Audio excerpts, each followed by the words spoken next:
Good morning. In this video, we will be discussing about various acid-base disorders. The normal blood pH is between 7.38 to 7.42. If it goes less than this, we call it as acidosis, and if it crosses above 7.42, we call it as alkalosis. First, we will see about acidosis.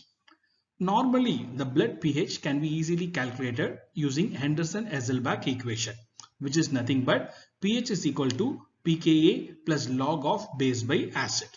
In our blood, the major base present is bicarbonate, whereas the major acid present is carbonic acid. So, this equation can be rewritten like this: log of bicarbonate by carbonic acid. In this, carbonic acid is nothing but dissolved part of carbon dioxide. When carbon dioxide dissolves in water in the plasma, it reacts with water to form carbonic acid. Okay, so normally around 3% of carbon dioxide will be in the dissolved form to form carbonic acid. So this equation can be further rewritten as, instead of carbonic acid, it can be written as PCO2 into 3%, that means 0.003. From this equation, we can easily make out when acidosis can happen. Acidosis means decreased pH. So this pH can decrease either when the numerator bicarbonate decreases in the blood or the denominator PCO2 increases in the blood. It leads to acidosis or decreased pH. If this acidosis or decreased pH is due to decreased bicarbonate concentration, then it is called as metabolic acidosis. Whereas if the same acidosis is due to increased PCO2, then we call it as respiratory acidosis. So these are the two types of acidosis. One is metabolic acidosis, which is due to the defect in kidney renal regulation, whereas respiratory acidosis, which is due to the defect in pulmonary regulation. Next, with the same equation, we can also detect when alkalosis can happen. Alkalosis is nothing but increased pH. So this increased pH can happen whenever the numerator bicarbonate level increases or the denominator PCO2 decreases. If the alkalosis is due to excess bicarbonate in the blood, then it is called as metabolic alkalosis. On the same time, if it is due to decreased PCO2, then it is called as respiratory alkalosis. So these are the four major acid-base disorders: metabolic acidosis, metabolic alkalosis, respiratory acidosis, and respiratory alkalosis. So these four disorders, usually they can present as two different types. One is simple disorder and the other one is mixed disorder. In simple disorder, any one component will be affected. Either the respiratory component or the metabolic component will be affected. Whereas in mixed disorder, it will be a combination of both respiratory and renal, both regulation will be affected. So it will be presenting with a mixed type of disorder. When it presents with a simple disorder, that means when only one component is affected, the other component, which is fine, which is working fine, they can overwork. Okay, they can compensate for this one, and they usually present with the compensation. Okay, the other component will try to compensate for the defective component. Okay, so how it compensates, I will explain you with a few explanation. Okay, so to start with, let us assume that a patient is suffering from respiratory acidosis. Okay, so what is respiratory acidosis?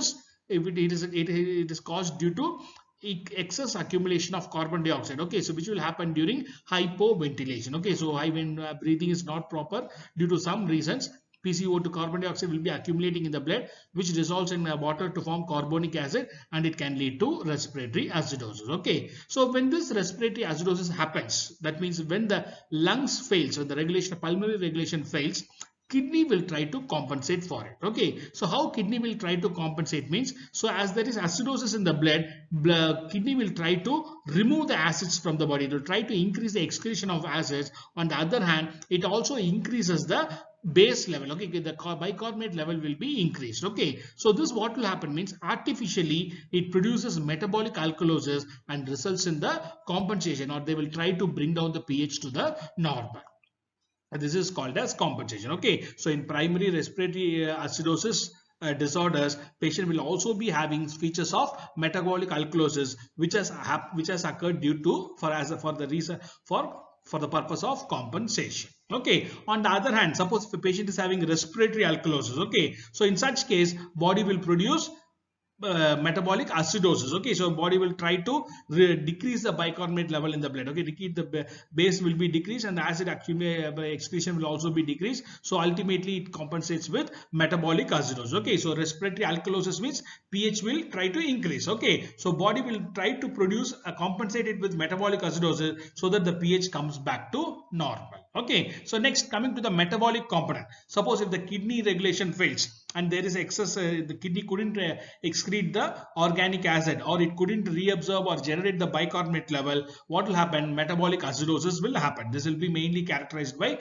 decreased bicarbonate levels. Okay, so under such conditions, lungs will come for the action, for the compensation. So how lungs will compensate means, so during acidosis, when acidosis is there, what will happen when acids are more? So these are acids. Okay, they will be not these acids. Actually, lungs will try to remove the carbonic acid so that the PCO2 level decreases, and that in turn will try to increase the pH by producing artificially respiratory alkalosis. Okay, so whenever metabolic acidosis is there, as a compensation, the patient will also be having features of respiratory alkalosis. Okay, next, coming to metabolic alkalosis, this will be compensated by respiratory acidosis. So this is how compensation works. Okay, so in a simple acid-base disorder, when only one component is affected, the other component will try to compensate for it. Okay, so when lungs are affected, kidney will try to compensate, whereas when kidney is affected, lungs will try to compensate. Okay, so this is how compensation happens. Now we will move on to the individual disorders. Okay, it's about the cause for each and individual disorders. First, we'll start with metabolic acidosis. What is metabolic acidosis? Acidosis happening due to the failure of renal regulation. Okay, so what is the role of kidney in acid-base regulation? It has two primary roles. One is to excrete the non-volatile acids. Second is to increase the bicarbonate levels. Okay, so if this is not done, when the reverse happens, that means whenever there is a loss of bicarbonate from the body, or when there is excess accumulation of organic acid, it leads to metabolic acidosis. Okay, so this is the two primary reasons for metabolic acidosis. Okay, next, coming to the causes for metabolic acidosis, it can be broadly classified into two types. One is high anion gap metabolic acidosis, and next is normal anion gap metabolic acidosis. To understand about this, first you should know what is anion gap. So what is anion gap means? Normally in our body, the total number of cations will always be equal to total number of anions. That is the nature. By nature, number of cations will always be equal to number of anions. But the measured cations, sodium and potassium, will never be equal to the measured anions, chloride and bicarbonate. Okay, so why they are not same? Why they are not equal? Why there is a gap means that is due to some unmeasured anions like proteins, phosphates and organic acids. Okay, so these unmeasured anions, proteins, phosphates and organic acids, together they constitute the anion gap. Okay, so now one of the important component of this anion gap is organic acid. Okay, so if I initially only I said metabolic acidosis can happen because of either due to loss of bicarbonate or due to increased organic acid.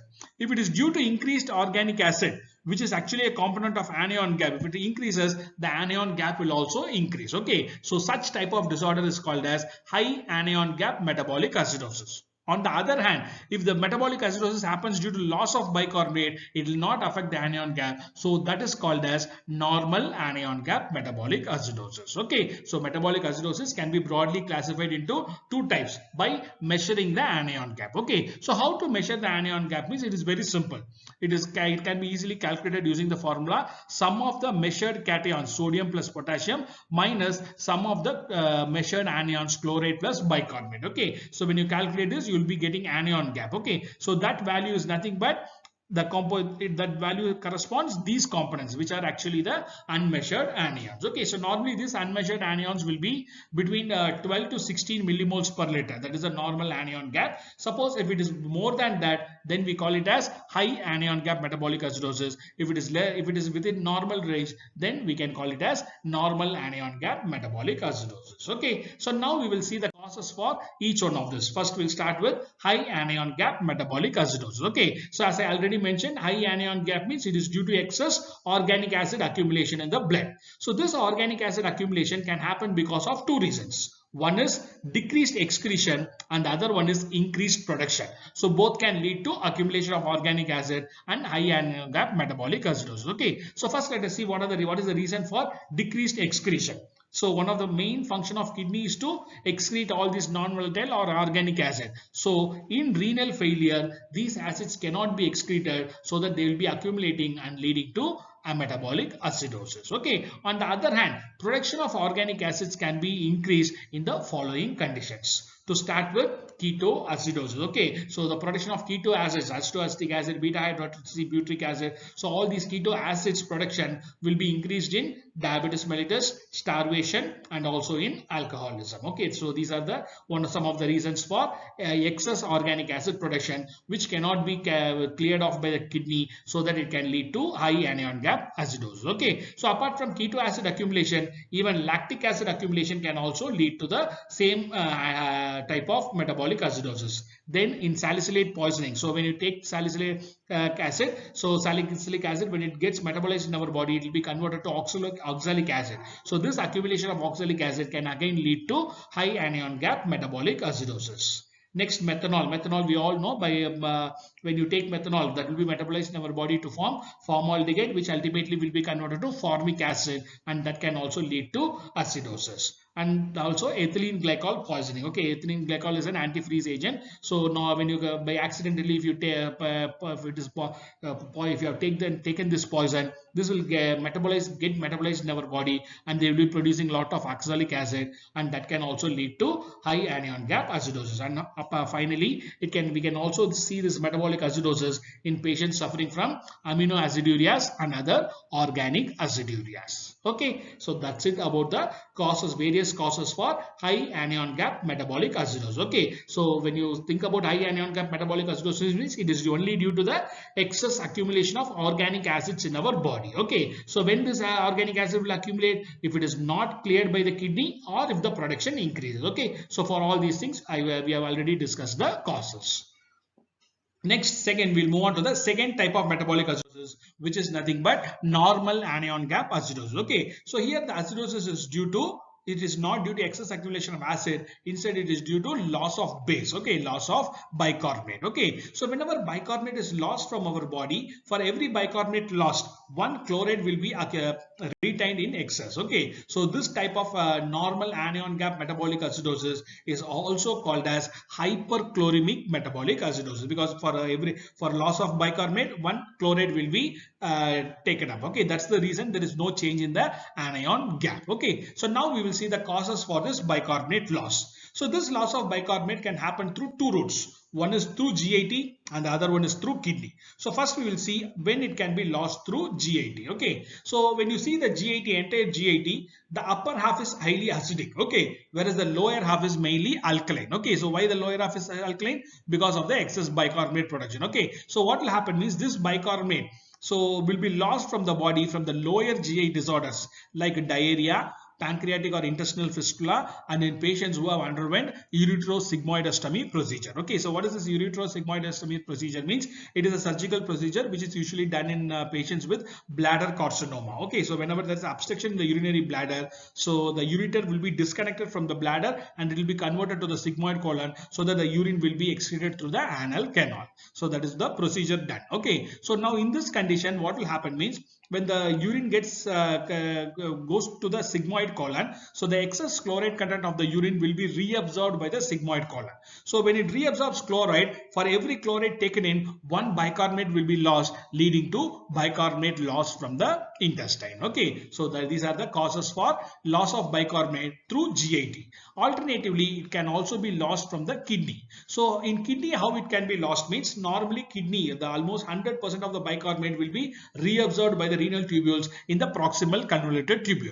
For this reabsorption, we need two proteins. One is sodium H plus antipode, which is present in the tubular epithelial cells. Okay, so that is the one which will take up sodium, it will reabsorb sodium and will throw out H plus ions. Okay, so that H plus ions will bind with the bicarbonate and they will be helping in the reabsorption of bicarbonate, filtered bicarbonate. Okay, so when this sodium H plus transporter is defective, bicarbonate cannot be absorbed, and alternatively for this reabsorption we need carbonic anhydrase enzyme. Okay, so these two things are important for bicarbonate reabsorption by the renal tubules. One is sodium H plus antipode and the other one is carbonic anhydrase enzyme. So when these two are defective, that means in renal tubular acidosis, proximal renal tubular acidosis, and in patients taking carbonic anhydrase inhibitors, so the reabsorption of bicarbonate will be grossly affected and it can lead to loss of bicarbonate and ultimately normal anion gap acidosis.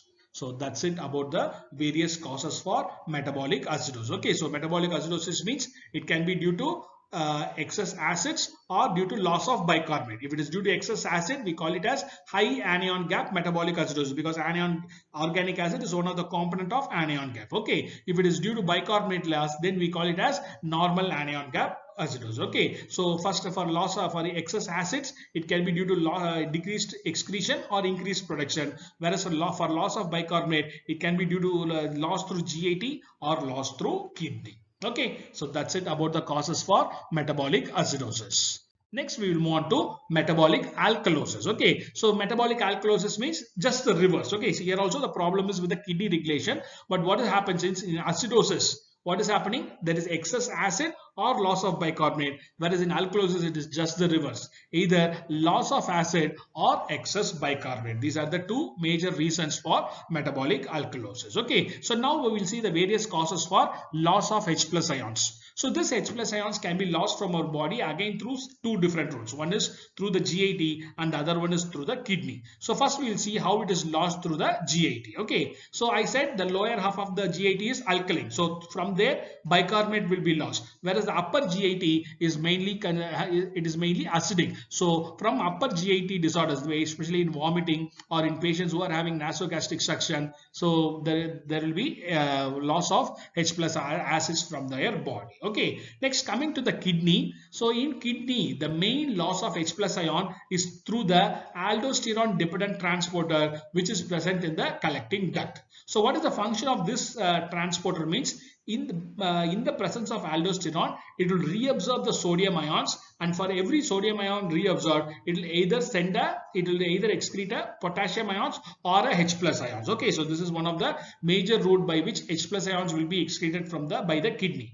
Okay, so when this excretion increases, okay, when this excretion of H plus increases, then it can lead to metabolic alkalosis. Okay, so when it can increase means whenever there is excess production of aldosterone or cortisol. Okay, so both of these things will be having a same effect in the collecting duct. Okay, so they will be increasing the expression of the sodium channels. The aldosterone dependent sodium channels will be increased, so more sodium will be reabsorbed, and for every sodium reabsorbed, there will be loss of H plus ions, leading to metabolic alkalosis. Okay, alternatively, it can also happen in patients who are taking diuretics. Okay, so diuretics, we have many different types of diuretics. For example, loop diuretics is there, which will act on Henle's loop. We also have thiazide diuretics, which acts on the distal convoluted tubule. So when you take these diuretics, the reabsorption of sodium in the proximal part of the nephron will be affected.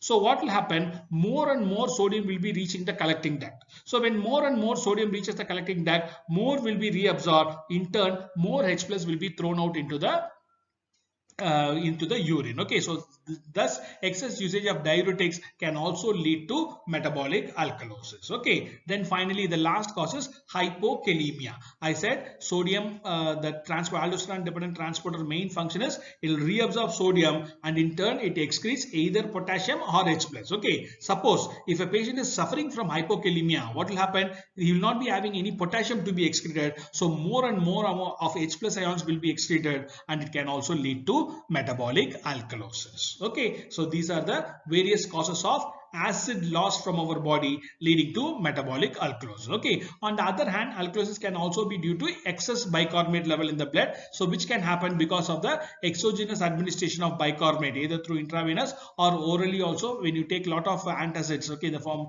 of milk of magnesia or something like the Gelusil, Digene, all those things, it can lead to a condition called as milk alkali syndrome. Okay, so that's it about the causes for metabolic alkalosis. So next we move on to the respiratory components, respiratory disorders, respiratory acidosis and respiratory alkalosis. So first we'll start with acidosis. Okay, so what is respiratory acidosis? It is increased accumulation of carbonic acid. So when this carbonic acid will accumulate, whenever breathing decreases, carbon dioxide will accumulate, that will dissolve in water to form carbonic acid. Okay, so this decreased breathing or hypoventilation can happen because of two different reasons. One is either due to the defect in the central nervous system, central respiratory center, or it is due to the peripheral lungs. Okay, so either it can be due to the respiratory center and the defect in the respiratory center, or due to the defect in the lungs. Okay, so the major causes for central, that means respiratory center is affected, when it will be affected means when a patient is on narcotics or barbiturates, alcohol, or in CNS trauma, tumor, infections and CVA. In all these conditions, respiratory center will be suppressed. Okay, so when it is suppressed, what will happen? It cannot send signal to the lungs, so hypoventilation will happen, carbon dioxide cannot be excreted, so it will accumulate and it can lead to respiratory acidosis. Okay, alternatively, it can also happen with all the lung disorders where the ventilation, the breathing or ventilation is grossly affected. So this includes COPD, chronic obstructive pulmonary disease, pneumonia, pulmonary edema, hydro or pneumothorax, status asthmaticus, kyphoscoliosis, and even morbid obesity. Okay, so that can also affect the relaxation of the diaphragm, and it can also reduce the ventilation process. Okay, so all these things leads to accumulation of carbon dioxide, carbonic acid formation, and ultimately to respiratory acidosis. On the other hand, respiratory alkalosis can happen because of hyperventilation. Okay, acidosis is due to hypoventilation, due to accumulation of carbon dioxide, whereas alkalosis is due to hyperventilation. More carbon dioxide will be washed out from the body, and thus it can lead to respiratory alkalosis. Okay, so this alkalosis or carbon dioxide washout or hyperventilation can happen in following conditions. So when a patient is in anxiety or in suffering from hysteria, head injury, fever, gram-negative sepsis, salicylate poisoning, hypoxia, and patients on artificial ventilator, and even hyperthyroid patients. Okay, so in all these patients, the respiratory center may be stimulated, so it may lead to hyperventilation, excess washout of carbon dioxide, and ultimately leading to respiratory alkalosis. Okay, so these are the various causes for respiratory alkalosis. Okay, so before winding up, I would like to give you one small clinical significance. Actually, this salicylate poisoning, we saw it under the causes for metabolic acidosis also and respiratory alkalosis also. Yes, it can produce a mixed type of disorder affecting both the respiratory component and also the metabolic component. Okay, so how it will affect both the components means salicylate poisoning, salicylic acid, when you take as such, it has a capacity to stimulate the respiratory center, and it can lead to hyperventilation, ultimately leading to respiratory alkalosis. Okay, so initially when you consume excess salicylic acid, it can lead to respiratory alkalosis. But after some time, when that salicylic acid gets metabolized in our body, it leads to oxalic acid formation, which in turn can ultimately land up to metabolic acidosis. Okay, so patients who are on salicylate poisoning, initially they will be having respiratory alkalosis, for then they will be followed by metabolic acidosis. Okay, here this metabolic acidosis is not a compensatory effect. It is actually a mixed disorder where both the components are affected. Okay, so that's it about the causes for various acid-based disorders. In the next video, we will see how to diagnose all these acid-based disorders. Thank you.